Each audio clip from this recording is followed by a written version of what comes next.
Ang kwentong ito ay hango sa totoong buhay. Mula ito sa isa nating kabayan na itago na lang natin sa pangalang Matias. Walang eksaktong taon. Matinao, probinsya ng Davao. Pasikat pa lang ang araw. Dinig na sa buong baryo ang tunog ng masong tumatama sa bakal. Mula ito sa isang pandayan na matatagpuan sa pinakadulo ng baryo ng Matinao. Nag-iisa sa kanilang bayan ang pagawaan ng sandatang iyon. Pagmamay-ari ng isang kilalang pamilya ng Panday. Ipinapasa ang kanilang kaalaman sa bawat siglo hanggang sa kasalukuyan. Matias, may ginagawa ka ba? Gusto ko sanang ipaayos sa iyo ang talim nitong ginunting ko. Aksidente kasing naitaga ko sa kawayan eh. Ayan, tignan mo. Bungi. Wika ni Manong Lourdes. Nako naman Manong Lourdes, hindi mo kasi iniingatan eh. Paano na lang kung wala na ako? Alam mo naman na nag-iisa lang ang pandayan namin sa lugar na to. Ay pasensya ka na Matias. Pero sigurado namang mauuna ako sa iyong iboborol. At pag dumating ang araw na yon, gusto kong ikaw ang mga laga ng ginunting na to. Eto naman, huwag ka magsalita ng ganyan. Maraming taon ka pa magpapabalik-balik sa pandayan ko, Mang Lourdes. Kaya pala, may trabaho si Pido bukas. Kakailanganin ko kasi ng katulong dito sa pandayan eh. Pwede mo bang sabihan siya na pumunta dito? O sige, sasabihan ko. Pero teka, ano nga ba ang gagawin niyo bukas? May nagpagawa kasi ng 50 perasong gulok. Kakailanganin ko lang ng tagasalang. Magtatabas din ako ng bakal eh. Alam mo naman kung gaano kahirap yung gawain yun, di ba? O sige, sasabihan ko na lang din si Pedro. Babalikan ko na lang din yung pinapagawa ko sa'yo. Maraming salamat po Manong ha. Ako nang bahala sa ginunting nyo. Si Matias ang natitirang panday sa kanilang angkan. Bagaman may mga kapatid na lalaki, walang hilig ang mga ito sa ginagawa ng kanilang mga magulang. Tanging si Matias ang nagkaroon ng interes. Natuto mula sa itinuro ng kanyang ama. Hanggang sa dumating ang panahon na siya ang nagmana nito. Kadalasang suki ng binata ay mga sundalo o mga taong mahilig sa patalim. Karamihan sa mga ito ay may kaya o hindi kaya mula sa ibang bansa. Kilala hindi lang sa kanilang bayan si Matias, kundi maging sa mga karatig probinsya. May mga maharlikang taga-ibang bansa ding nagpapagawa sa kanya. Ngunit kadalasan, tinatanggihan niya ang mga ito. Bakit nga pala tinatanggihan mo yung mayamang nagpagawa ng kampilan sa'yo? Alam mo Pido, ang mga likha ko, hindi para sa mga taong ang akala ay mabibili ng salapi ang lahat. Pido, ang mga sandatang gawa ng aming angkan, may sariling kaluluwa. Hindi ito magagamit ng maayos na mga taong iba ang intensyon. Para kang tatay mo magsalita. Yan din ang palagi niyang sinasabi eh. Na ang mga gawa niyo may sariling kaluluwa. Pwede ba yun? Dahil yun naman ang totoo. Ayon sa mga ninuno namin, ang mga sandatang gawa sa pandayang ito, nagkakaroon ng sariling buhay. Kung paano nangyayari yun, hindi ko rin naiintindihan. Tugon ni Matias. Sinimula ng mga ito ang paggawa ng 50 peraso ng gulok. Ayon sa nagpagawa, gagamitin ang mga ito ng isang pangkat na nakikipaglaban para sa kalayaan. Kaya nakiusap ito. Huwag ipagbigay alam ang kanyang pagkakakilanlan. Mga mandirigma pa lang nagpagawa nito. Anong disenyong gagamitin mo? Sinuwak ang gagawin kong gulok Pido. Matulis. May maikling talim sa bandang itaas, sa bandang dulo. Gamit pang gapas ng damo ang sinuwak. Kaya hindi mahalata ang sino mang gagamit nito. Tugon ni Matias. Sa mga hindi nakakaalam ang disenyong sinuwak, ginamit ng mga antingero ng panahon ng revolusyon. Gamit ito ng mga magsasaka. Kaya naman hindi ipinagbabawal ng mga dayuhan. Malayang nadadala ng mga kababayan natin ang kanilang sandata kahit saan sila magpunta. Ito din ang naging susi sa tagumpay ng ating mga bayani noong unang panahon. Mabilis na natapos ni Matias ang mga gulok dahil kabisado na nito ang disenyo. Gayunpaman, inabot sila ng 2 araw kasama ang paggawa ng sisidlan. Nung sabi, kailan daw babalik yung nagpagawa nito? Hindi ko alam, pero isa sa mga araw na ito, darating sila para kunin isa-isa ang mga sandata. Pansin mo, may sari-sariling simbolo ang bawat gulok. Isang marka para sa bawat nagmamay-ari. Tugon ni Matias habang nag-uusap ang dalawa. Isang matandang lalaki ang pumasok sa pandayan. Tumingin sa mga gawa ng binata. Mahusay ang pagkakagawa ng mga sinawak na ito. Ipinagbibili mo ba ang mga ganitong uri ng kulok? Tanong ng matanda. Naku Manong, hindi po eh. Pasensya na ha. Kasi may nagpagawa lang po sa akin ng mga yan. Kung gusto nyo, gagawin ko na lang ho kayo. Nako, hindi na iho. Aanawin ko naman ang gulok. Matanda na ako eh. Para sa akin, wala nang pakinabang ang mga ganyang gamit. Humahanga lang ako sa disenyong ginawa mo. Pasensya ka na din kung naabala ko ang pag-uusap niyo. Pero eto, may nais akong ibigay sa'yo. Sana magamit mo ang kapiraso ng tinunaw na bakal mula sa bulkan. Nanlaki ang mga mata ni Matias. Alam nito na bibihirang makakuha ng ganong uri ng metal. Para sa mga gaya niyang panday, mas mahalaga ito kung ikukumpara sa ginto. Teka, seryoso ko Manong? Maaari ko bang malaman kung paano niyong nakuha ang bakal na ito? Dati akong minero. Nagmimina kami noon sa paanan ng isang bulkan nang matamaan ito ng aking piko. Pinatignan ko sa eksperto naming kasama. Sinabi nilang bakal nga ito mula sa bulkan. Sinubukan naming tunawin, ngunit hindi kami nagtagumpay. Baka sakaling magawa mo itong tunawin at magamit sa kapaki-pakinabang na bagay. Manong, hindi niyo po alam kung gaano ko katagal hinangad ang magkaroon ng ganitong materyales. Maraming salamat po. Teka, ano pong pangalan niyo? Tawagin mo kong Marcelo. O siya, iwan ko na sa iyo ang bagay na yan ha. Magpapaalam na ako. Wika ni Tatang Marcelo. Hindi na naitanong ni Matias kung bakit ibinigay sa kanya ng matanda ang ganong kahalaga na mineral. Hindi pa man nakakapagpahinga, inutusan ni Matias si Pido na kargahan ng uling ang pugon. Ngayon mo na ba tutunawin ang bakal na yan? Malapit nang sumapit ang gabi, Matias ah. Kung gusto mong magpahinga, walang problema, Pido. Tapos naman na ang gawain natin para sa araw na to. Ako na ang bahalang magpatuloy. Ang totoo, nagtataka ako kung ano yung bakal na yan eh. At kung bakit sobrang saya mo. Lalong-lalo na nung inabot ng matanda. Nahanda ko na din ang tunawan, kaya pwede mo nang simulan ng pagtunaw. Salamat, Pido ah. Pero sigurado ko bang tutulungan mo ako? Baka mapagod ka. Walang problema, Matias. Gaya ng sinabi ko, gusto ko ring makita kung ano maaari mong magawa mula sa bakal na yan. Tugon ni Pido. Inilagay ni Matias ang bakal doon sa loob. Umuusbong ang init ng pugon sa buong paligid, kaya basang-basa ng pawis ang dalawa. Nagpalitan din ang mga ito sa pagbabantay upang masiguradong tuloy-tuloy ang init na inilalabas ng pugon. 4 na oras nang nakasalang sa tunawan, ngunit hindi pa rin nagbabago ang hugis ng bakal.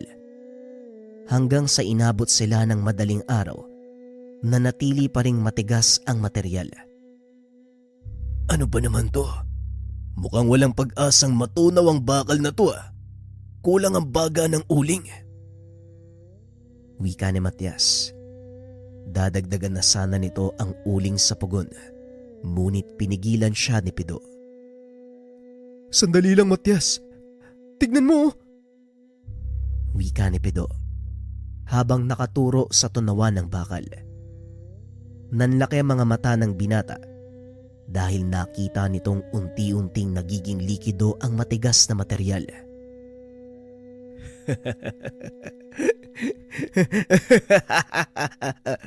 Nagawa nating tunawin ang bakal mula sa bulkan.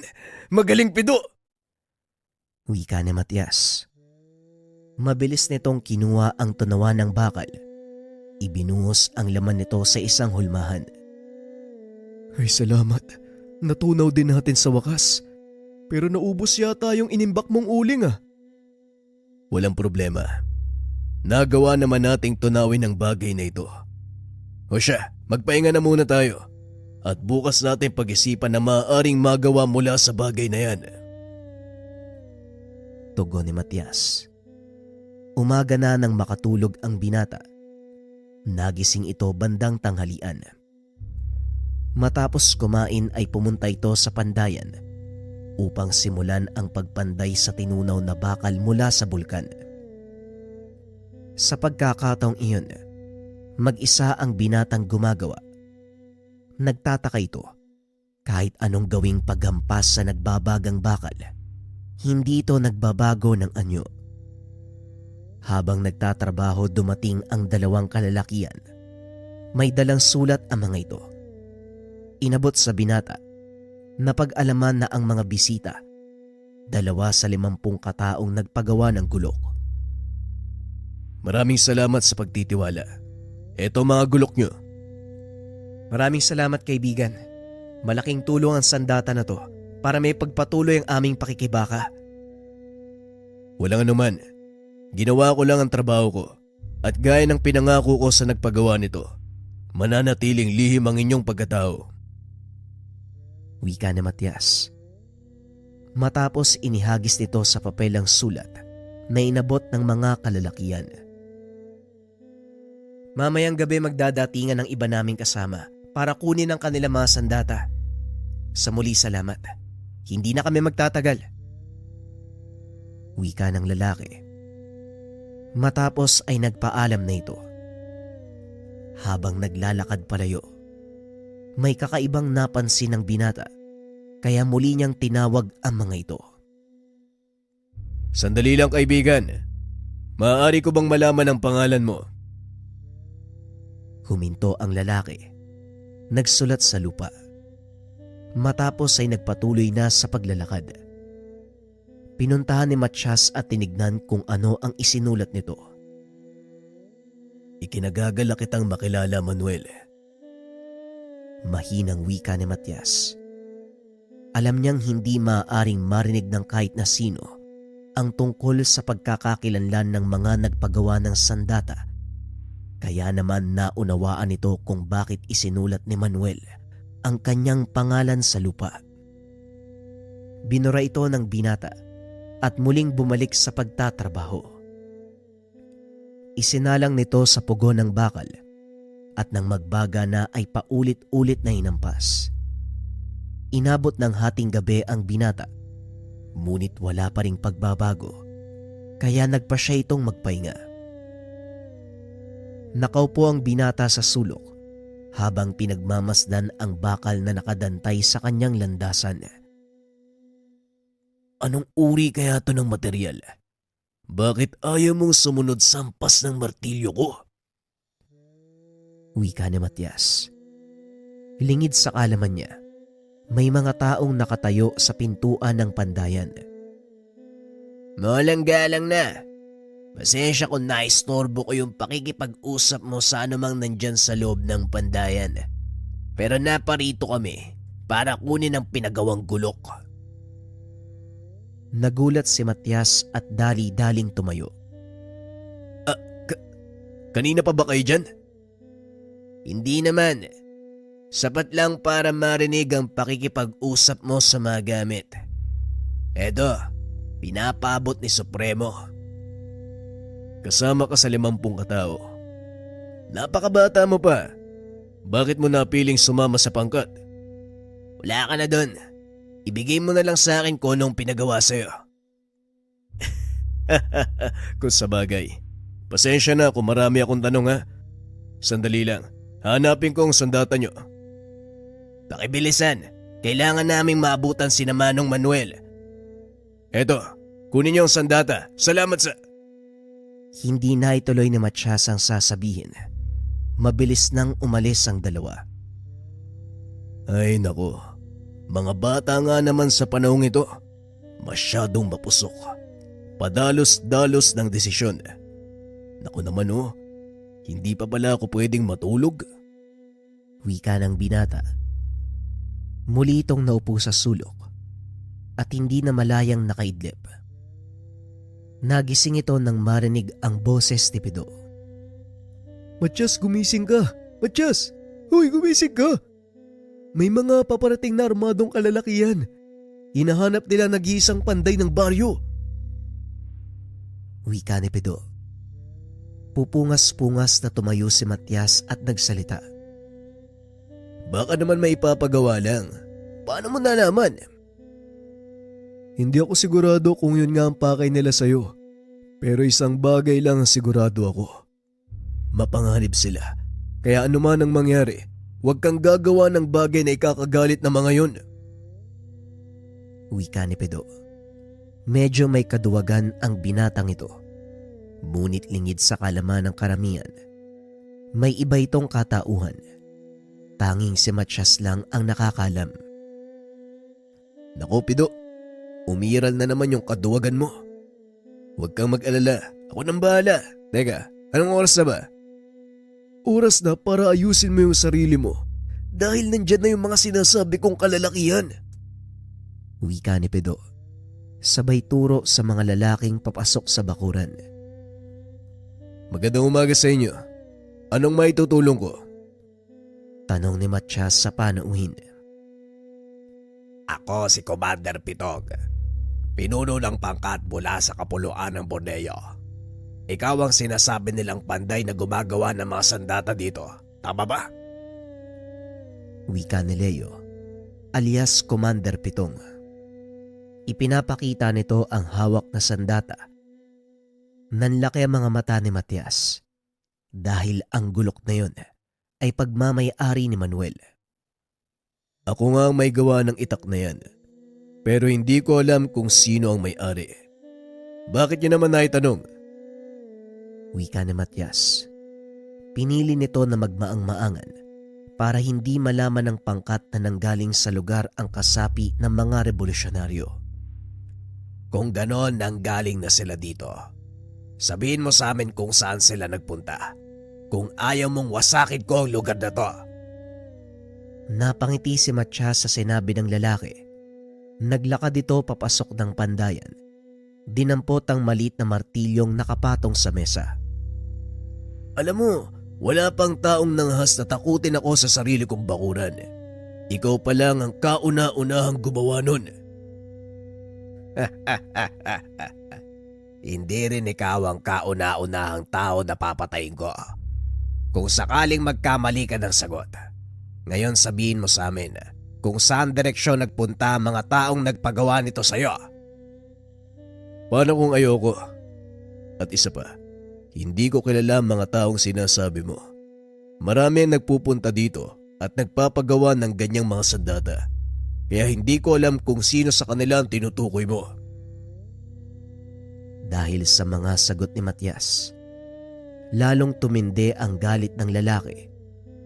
Bumunot ito ng patalim. Tinutukan sa leeg si Pido. Ganito na lang. Isang maling sagot pa. Lalaslasin ko ang leg ng kasama mo. Wika ng commander. Nagulat ito dahil biglang tumawa ng malakas si Pido.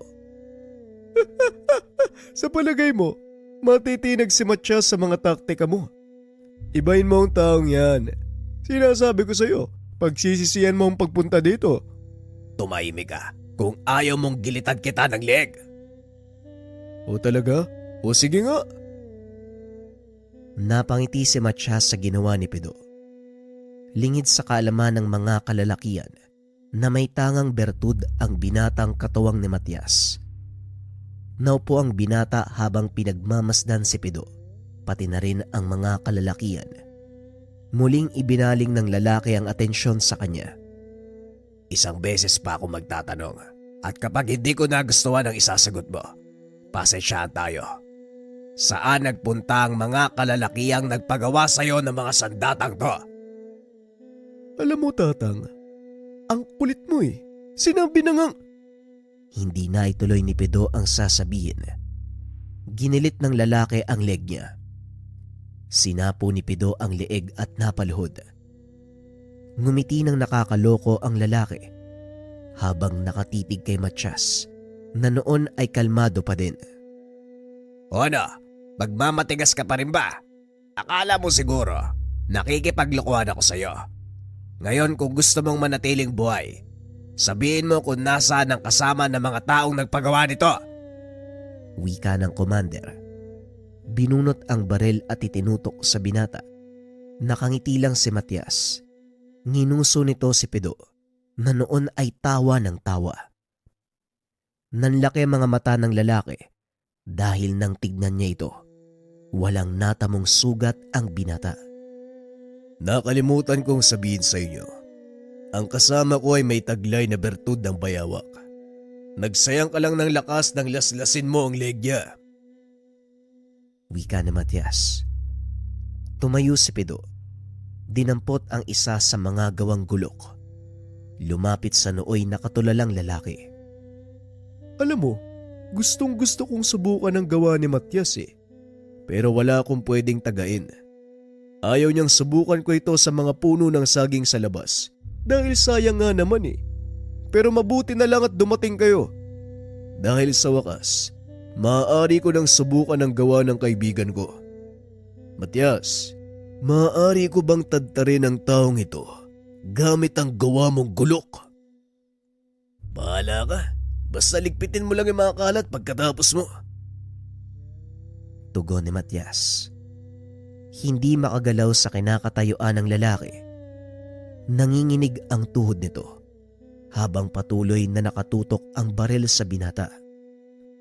Binunot ni Pido ang gulok mula sa sisidlan. Walang pagdadalawang isip na tinagpas ang braso ng lalaki. Halos hindi nito naramdaman ang pagdaan ng talim sa laman. Napasigaw na lang ito nang biglang mahulog ang kanyang braso. Dahil sa ingay, isa-isang nagsipasok ang mga kasama ng lalaki. Nagulat nang makitang nakaluhod sa lupa ang kanilang pinuno habang pinipigil ang pagdurugo mula sa naputol na kamay. Binalaan kita, kaibigan. Huwag mo kaming takutin sa sarili naming teritoryo. Sige na, Pido.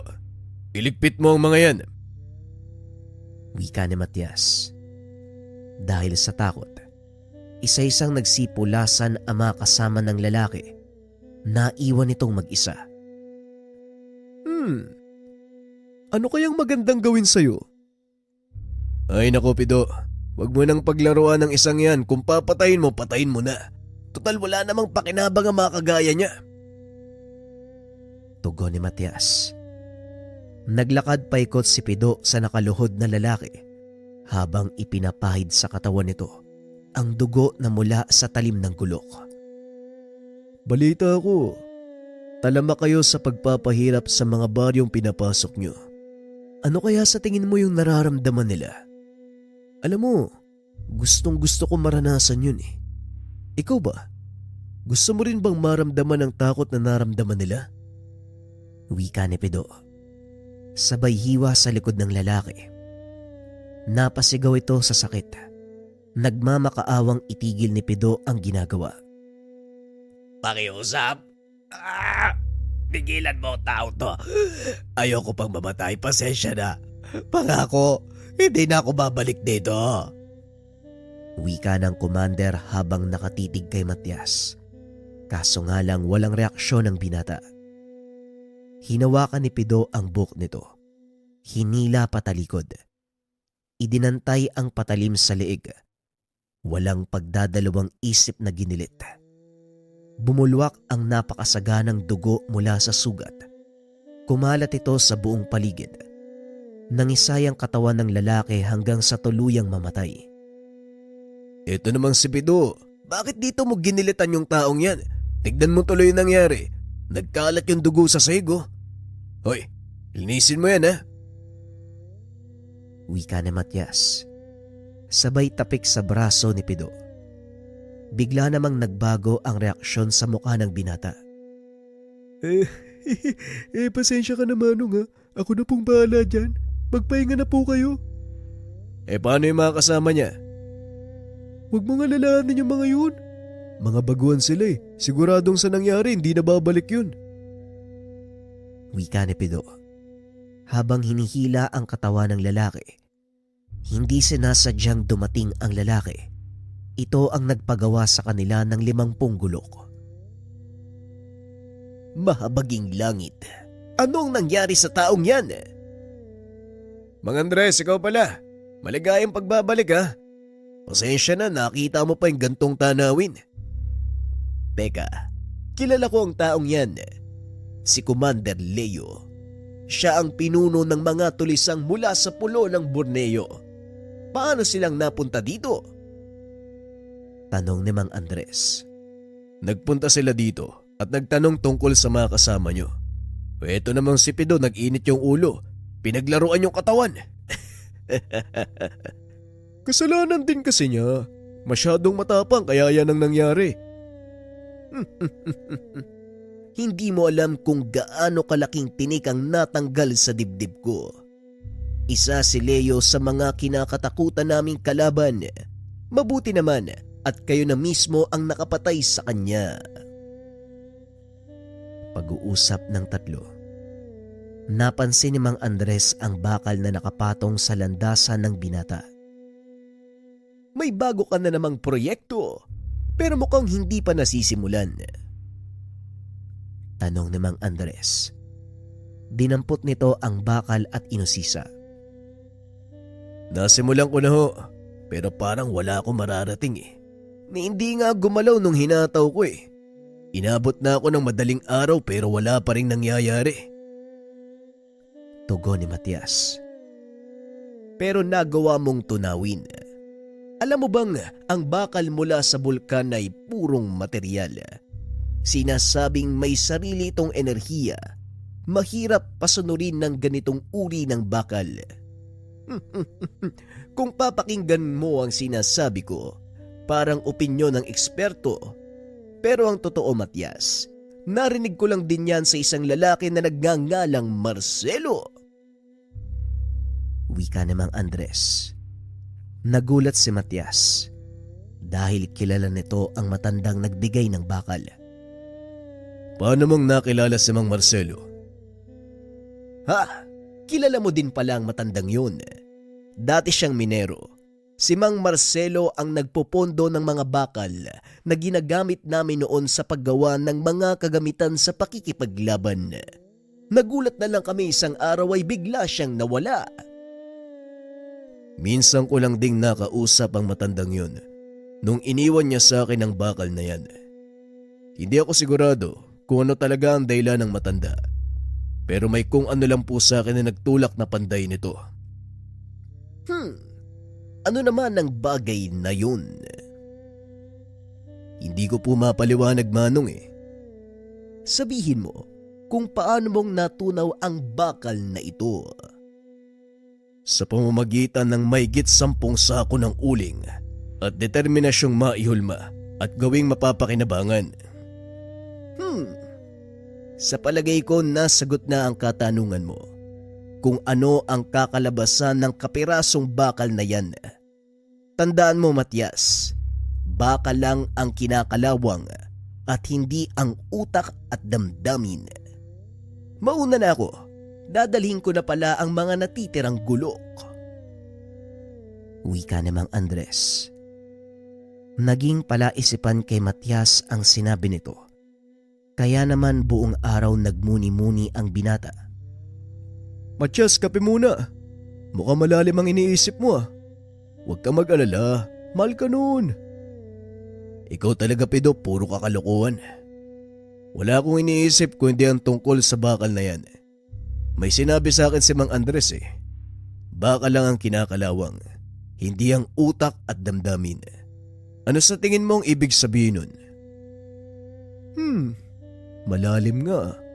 Ano ba yan? Pati tuloy ako napaisip. Pero sa pagkakaunawa ko sa sinabi ni Mang Andres, hindi dapat puro lakas ang gamitin sa paggawa. Haluan mo rin ang damdamin. Kumbaga, lagyan mo ng buhay ang bawat... Hindi na ituloy ni Pido ang sasabihin dahil inawat ito ni Matias. Sandali lang Pido. Lagyan ng buhay. Tama. Parang alam ko na kung anong gagawin. Wika ni Matias. Dali-daling tumayo si Pido. Nagkarga ng uling sa pugon. Habang pinagbabaga ito, pumasok siya sa silid ng yumaong ama. Kinuha ang mga lumang aklat na naglalaman ng mga kaalaman sa paglikha ng mga sandata. Nang magbaga na ang uling, isinalang nito ang bakal. Binasa nito ang ilan sa mga makalumang pamamaraan ng paggawa ng sandata. Nakita ng binata ang larawan ng isang kris.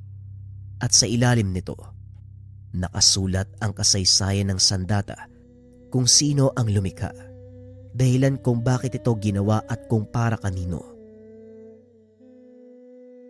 Yan ang kris ni Sultan Kudarat. Ginawa ng isa sa pinakamahusay na panday noong kapanahunan. Sinasabing binasbasa ng diwata ang talim ng sandatang yan at ang kaluluwa ng panday na gumawa sumanib sa sandata dahilan para magkaroon ito ng sariling buhay. Napalingon si Matias kay Pido. Nagulat ito na may nalalaman din pala sa kasaysayan ang kasama. Akala ko ba wala kang alam sa pagpapanday? Bakit alam mo ang kasaysayan ng kris ni Sultan Kudarat? Alam mo namang nag-aaral ako ng lihim na karunungan, di ba? Natural, alam ko ang mga ganitong uri ng kwento. At isa pa, palagi din nababanggit ni tatay yan sa akin eh. Baka nakakalimutan mong mahilig mangolekta ng mga antigong sandatang matandang yun. Tugon ni Pido. Dito nagkaroon ng ideya si Matias. Pido, maaari mo bang sunduin ang tatay mo? May tatanong lang ako sa kanya. Sabihin mo rin na ayos na ang ginunting niya. Wika ni Matias. Dali-dali namang umalis si Pido upang sunduin ang ama. Dahil hindi naman kalayuan ang tahanan nito, mabilis silang nakabalik. Nandito na si Tatay Matias. Nakasunod lang siya sa akin. Sinusumpong kasi ng rayo mo eh. Pero pagkarinig niya na naayos mo na yung ginunting, ayun, parang nabuhayan ng katawang lupa. Natawa si Matias sa sinabi ni Pido. Maya-maya ay pumasok sa pandayan si Mang Lorde. Pasensya ka na kung natagalan ako ha. Ang sabi ni Pido, may mahalagang bagay kang gustong itanong. Oo, Mang Lorde.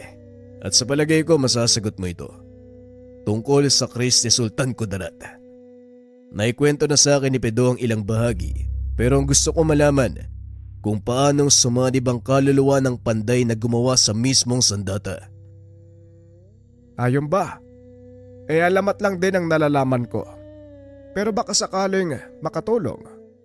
Ang kris ni Sultan Kudarat ay isang uri ng sandatang sumasagisag sa kanyang pamumuno.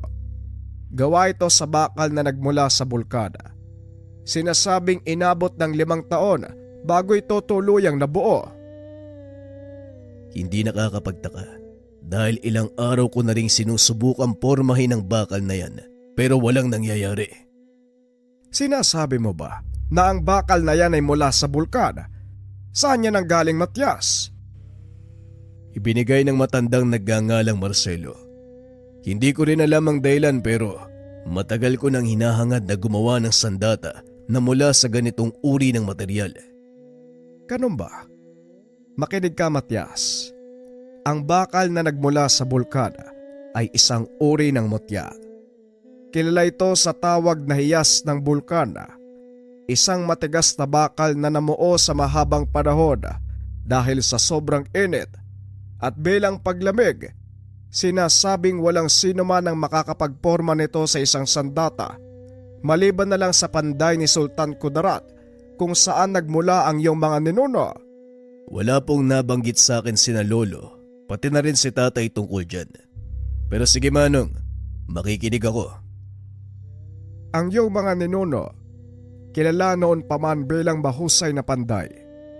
Walang sino man ang nakapantay sa kanilang kausayan, maging ang bathalang si Mapulon. Napilitang bitawan ang kanyang titulo bilang bathalang panday nang makita nito ang ginawang kampilan ng isa sa iyong mga ninuno. Alamat lang naman yan, kaya walang kaso kung hindi ka maniniwala.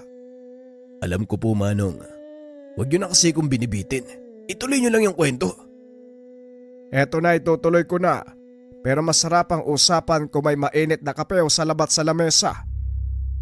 Sandali lang po, kukuha ko. Ipinagpatuloy ng matanda ang salaysay. Ayon dito, maraming sandata ang nagawa ang mga ninuno ni Matias.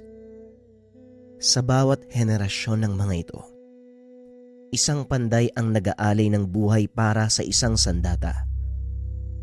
Ayon din sa mga narinig kong kwento, ang sandatang gagawin mula sa bakal ng bulkan ay nag-aantay ng tamang panahon.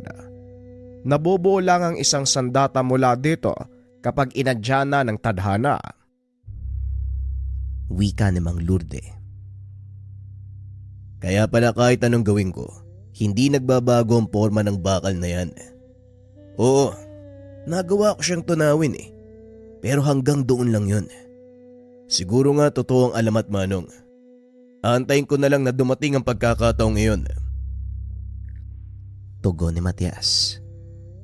Matapos ang pag-uusap, hininto ng binata ang paggawa. Inilagay sa isang sulok ang bakal. Itinuon ng pansin sa ibang gawain. Ilang buwan ang nakalipas.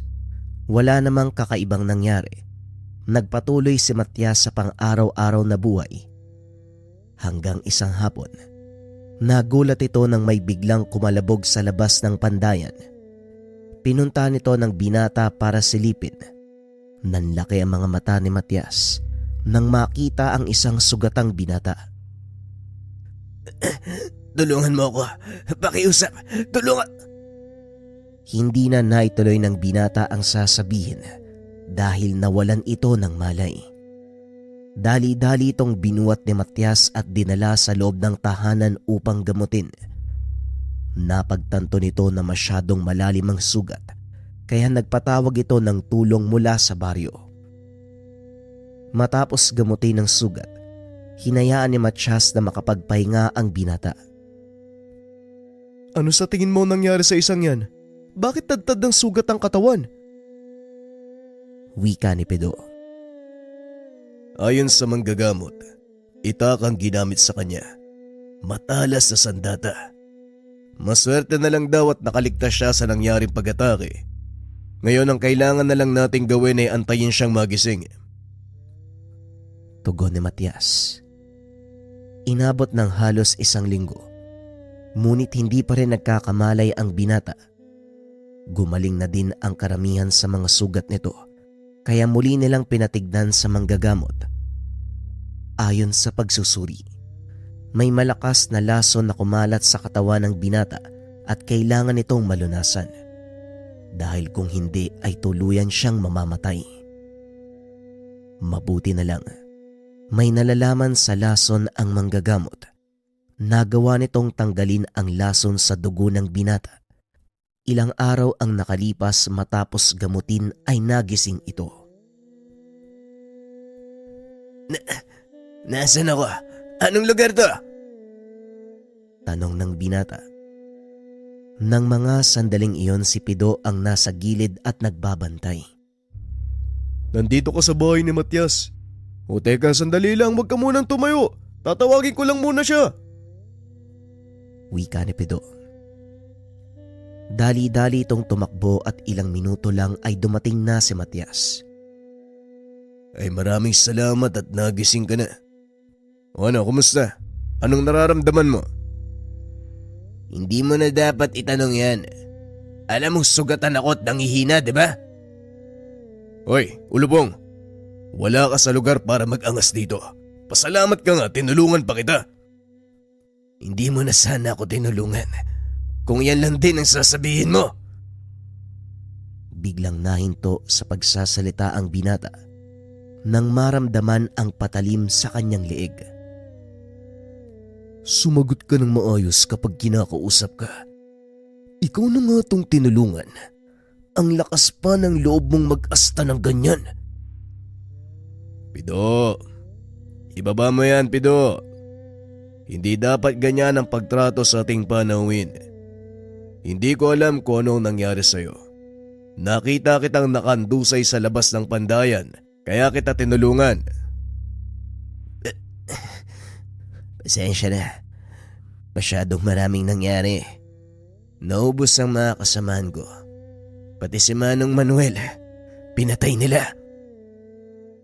Nanlaki ang mga mata ni Matias nang marinig ang pangalang Manuel.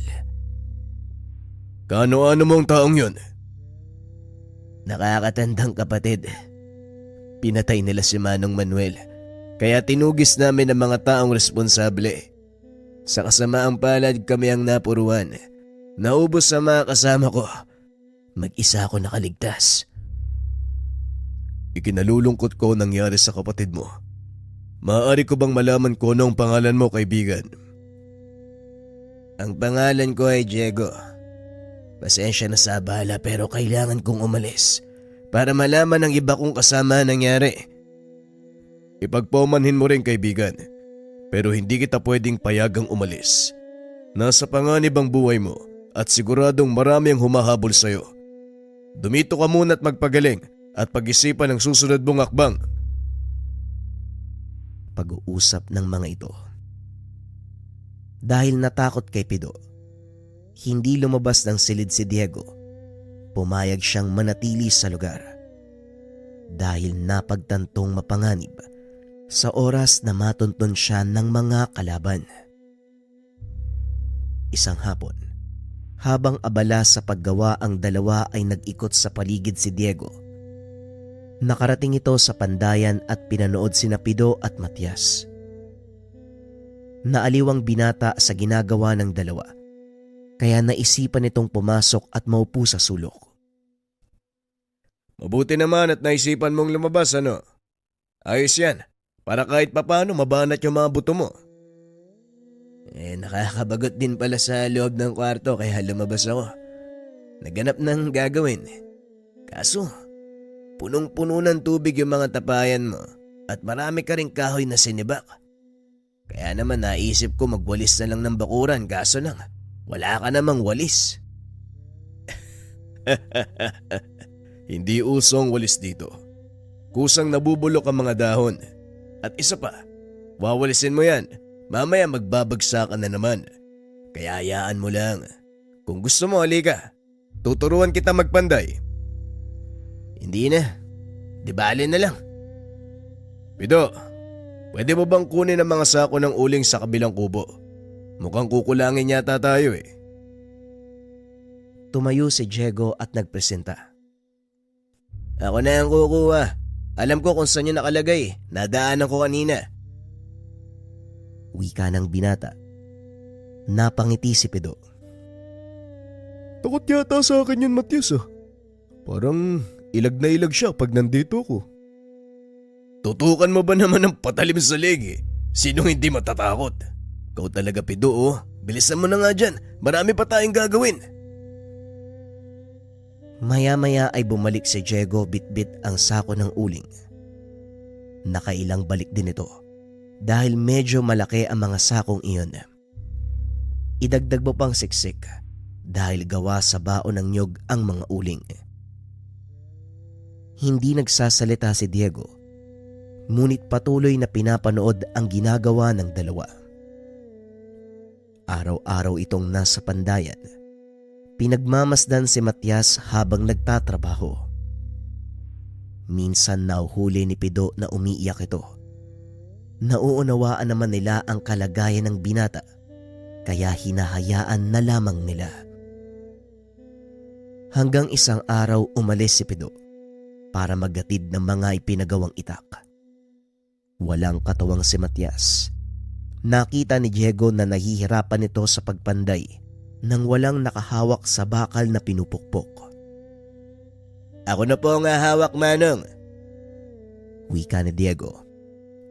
Inabot ni Matias ang panghawak sa bakal at nagsalita. Sigurado ka? O ito, hawakan mo na mabuti ha. Pag sinabi kong ipihit mo, pumihit ka. Maliwanag po, Manong. Mabilis na natuto ang binata sa mga itinuro ni Matias. Hanggang sa dalawa na sila ni Pido ang tumutulong sa panday. Unti-unting nagbago ang ugali ni Diego. Mula sa pagiging maangas, dahan-dahan itong naging maamo. Nagagawa na ring makipag-usap sa dalawa. Mabilis nating natapos ang gawain. Parang gusto kong uminom ng masarap na lambanog ah.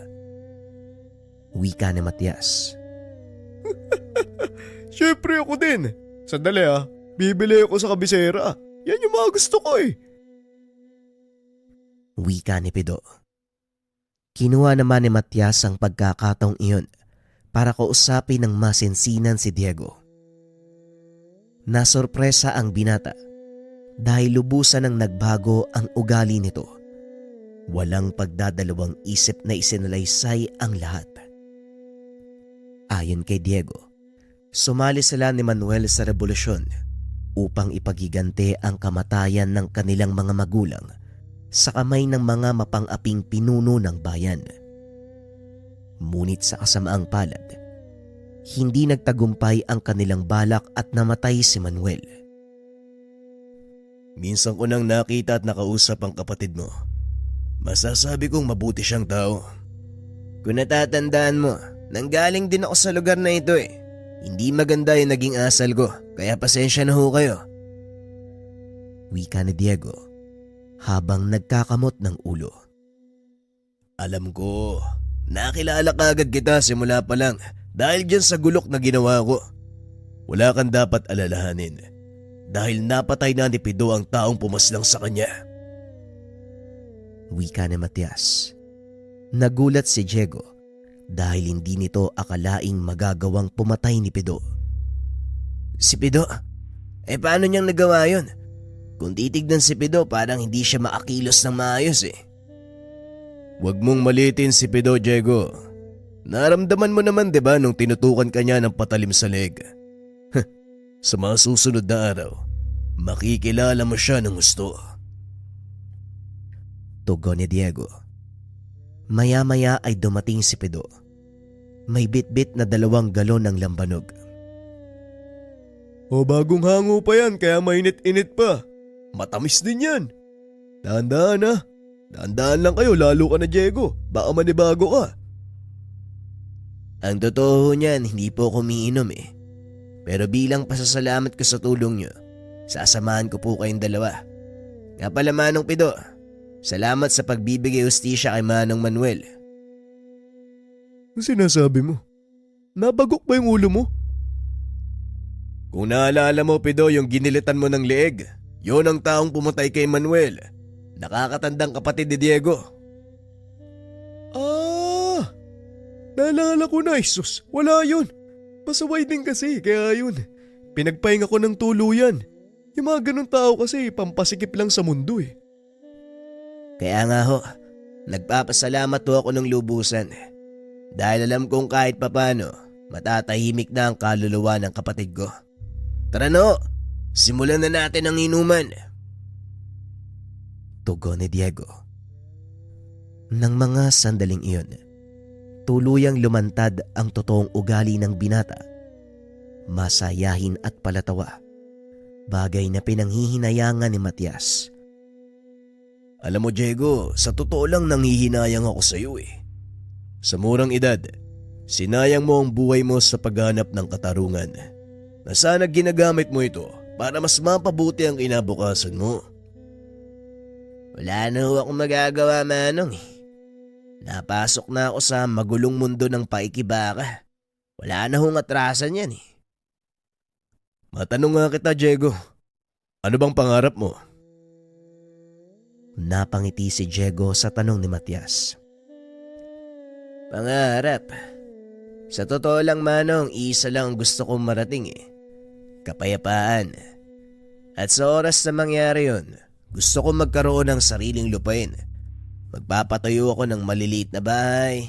Magtatanim. Yun lang po. Kaso sa panahong ito, mukhang imposibleng mangyari ang ganun eh. Pagpapaliwanag ni Diego, naantig si Matias sa sinabi nito. Walang imposible sa mga gusto nating mangyari, Diego.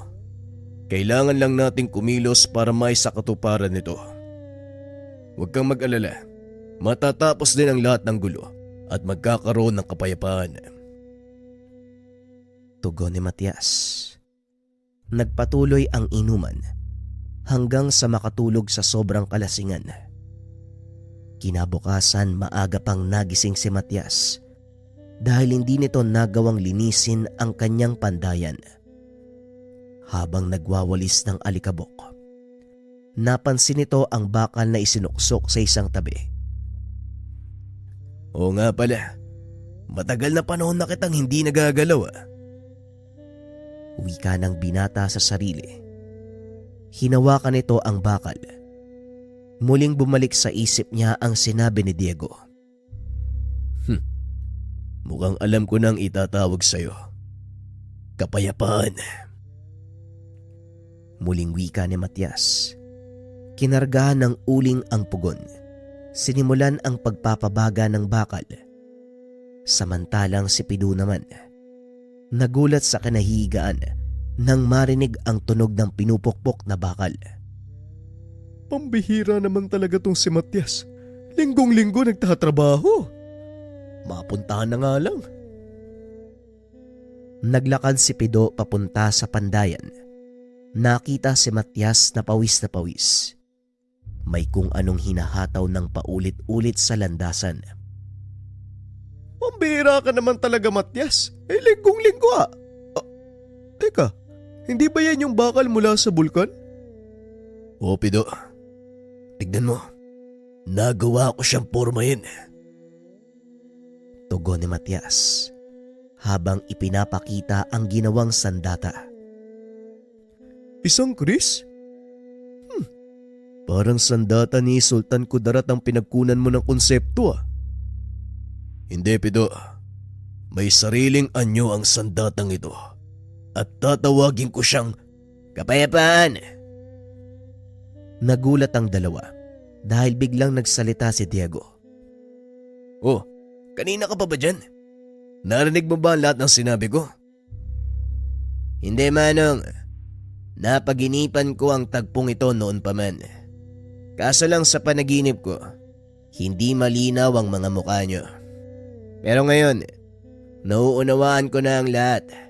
Kayo ang panday na nasa panaginip ko. Ang gumawa ng Chris na nagngangalang Kapayapaan. Nagulat si Matias sa sinabi ng binata. Saka pa lamang napagtanto na magkaugnay ang kapalaran nila ni Diego. Ikaw ba ang itinakdang magbay-ari ng sandatang gawa ko? Kung ganon, totoo nga ang alamat. Nag-aantay lang ng tamang pagkakataon ng bato ng bulkan. Isang malaking karangalan para sa kagaya kong pandayang gumawa ng sandatang tatarak sa kasaysayan ng ating bansa. Hayaan mong tapusin ko ito, Diego. Wika ni Matias. Ipinagpatuloy ng binata ang pagpapanday hanggang sa natapos na ito. Higit na mas malaki at mas mahaba sa normal na Chris. Kung susukatin, kasing laki ito ng kampilan. Ang hawakan ay yari sa kamagong at ang sisidlan mula sa matibay na kahoy ng molave. Pinagmamasdan ni Matias ang ginawang sandata, ngunit sa pakiramdam nito, merong kulang. Ang ganda ng Chris na yan ah.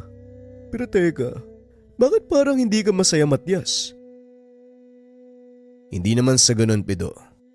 Pakiramdam ko kasi, Parang may kulang. Ikaw ang gumawa sa sandatang yan, kaya paniguradong alam mo din kung ano ang kulang. Wika ni Pido. Muling inilapag ni Matias ang sandata sa mesa. Pilit na inisip kung ano ang kulang. Perpekto naman ang pagkakagawa ng talim. Maging ang balanse nito. Maganda din ang mga disenyong nakaukit. Basta, alam kong may kulang sa gawa ko. Tugon ni Matias.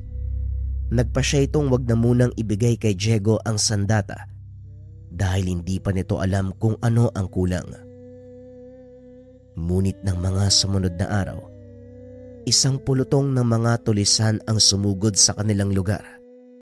Humahangos na pumunta sa bandayan si Pido para ibalita ang kaguluhan. Papunta dito ang mga tulisan. Magsipaganda kayo, Matias! Diego! Handa na po ako, Manong. Ang mabuti pa, salubungin natin ang puwersa nila.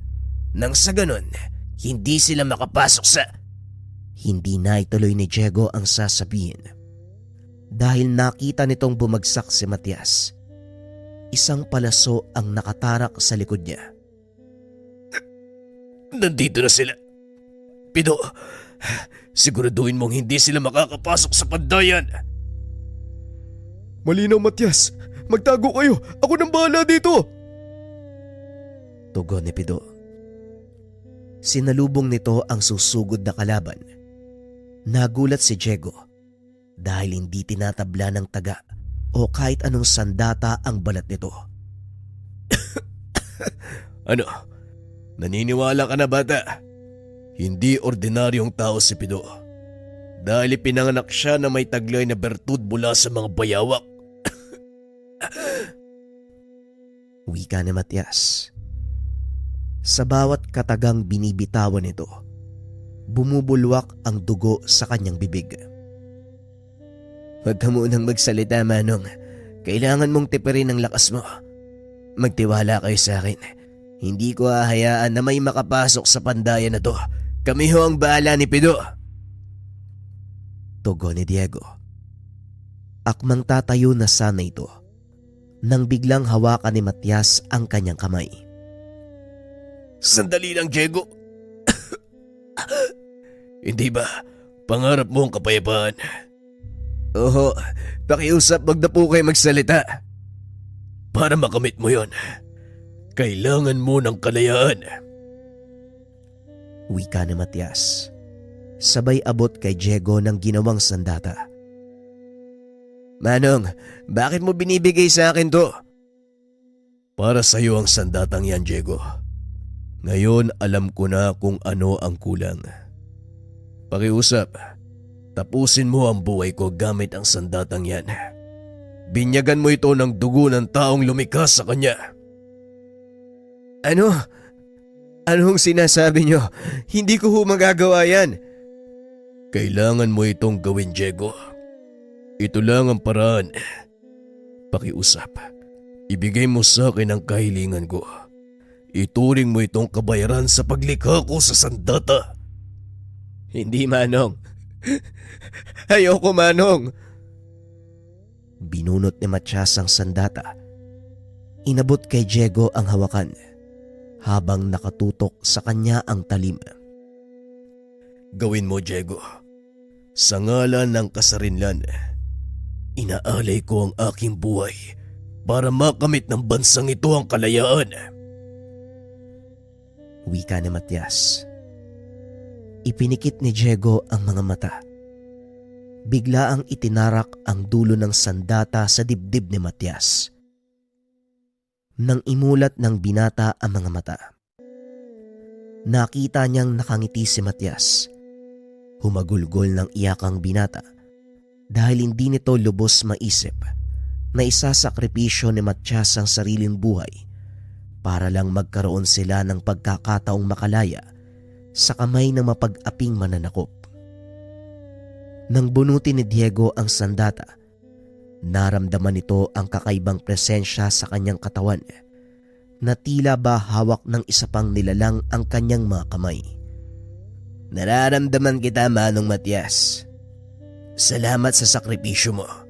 Sisiguraduhin kong hindi masasayang ang pagbubuwis mo ng buhay. Wika ni Diego. Sabay takbo palabas ng pandayan. Sinugod nito ang mga kalaban gamit ang sandatang pinangalanang kapayapaan. Laking gulat ni Diego dahil kahit malayo ang mga kalaban, nagagawa nitong umabot. Nahati ang mga katawan at ang ilan napupugutan ng ulo kahit hindi direktang tinamaan. Hindi alintana ni Diego ang dami ng mga kalaban. Nagawa niyang ubusin ang mga ito. Sa ilang wasiwas lang ng hawak na sandata, iilan na lang ang natira sa mga tulisan. Ang karamihan ay halos hindi na makilala. Nagkanda hiwa-hiwalay ang parte ng katawan nito. May ilang nakaligtas, ngunit hindi nagtangkang lumaban. Nagsipulasa na sa takot. Nakita ni Pido kung gaano kalakas ang taglay na kapangyarihan ng isang binasbasang sandata. Matapos ang labang iyon, hindi mapigilan ng binata ang emosyon. Napalo dito at sumigaw habang umiiyak. Hindi na sayang ang sakripisyo mo, Matias. Ngayon alam ko nang magkakaroon ng kasarenda ng bayang ito. Huwag kang mag-alala dahil hindi ako aalis sa tabi ng binatang ito gaya ng ginawa mo sa pamilya mo. Matapos ang kaguluhan sa lugar, nakarating sa iba pang bahagi ng probinsya ang ginawa ni Diego. Dahil dito natakot ang mga tulisan. Tuluyang nag-alisan sa lugar. Lalo pa nang malaman nilang nag-ikot si Diego at Pido upang tugisin silang lahat. Sa paglipas ng mga taon, nagkaroon ng kapayapaan sa lugar. Sa wakas ay natupad ng binata ang pangarap na mamuhay ng mapayapa. At dahil wala nang namamahala ng pandayan, ibinigay ni Pido ang pangalaga nito kay Diego. Dahil may kaunting nalalaman sa paggawa ng mga gamit, ipinagpatuloy nito ang sinimula ni Matias. Kalaunan, kinilala din ang mga gawa nila Pido at Diego, ngunit hindi bilang nakakamatay na sandata, kundi mga gamit sa pagsasaka. Nakamit nila ang inaasam na kalayaan.